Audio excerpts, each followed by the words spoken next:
গিয়েছেন তো কি হয়েছে, কালকের দিন হয়তো আপনার জন্য আজকের থেকেও বড় কোনো জয় অপেক্ষা করছে। হেরে গিয়ে চুপ করে বসে থাকা কখনো বীরত্বের পরিচয় নয়। আসল বীর তো সে যে কিনা হেরে গিয়ে সেটা থেকে শিক্ষা গ্রহণ করে পরে যুদ্ধে জয়লাভ করার কথা চিন্তা করে। কিছু কিছু হার আমাদের জীবনে অনেক কিছু শিখিয়ে যায়।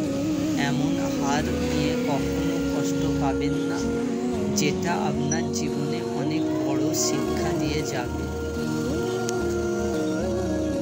আজ হেরে গিয়েছেন তো কি হয়েছে, কালকের দিন হয়তো আপনার জন্য আজকের থেকেও বড় কোনো জয় অপেক্ষা করছে। হেরে গিয়ে চুপ করে বসে থাকা কখনো বীরত্বের পরিচয় নয়। আসল বীর তো সে যে কিনা হেরে গিয়ে সেটা থেকে শিক্ষা গ্রহণ করে পরে যুদ্ধে জয়লাভ করার কথা চিন্তা করে। কিছু কিছু হার আমাদের জীবনে অনেক কিছু শিখিয়ে যায়। এমন হার নিয়ে কখনো কষ্ট পাবেন না, যেটা আপনার জীবনে অনেক বড় শিক্ষা দিয়ে যাবে।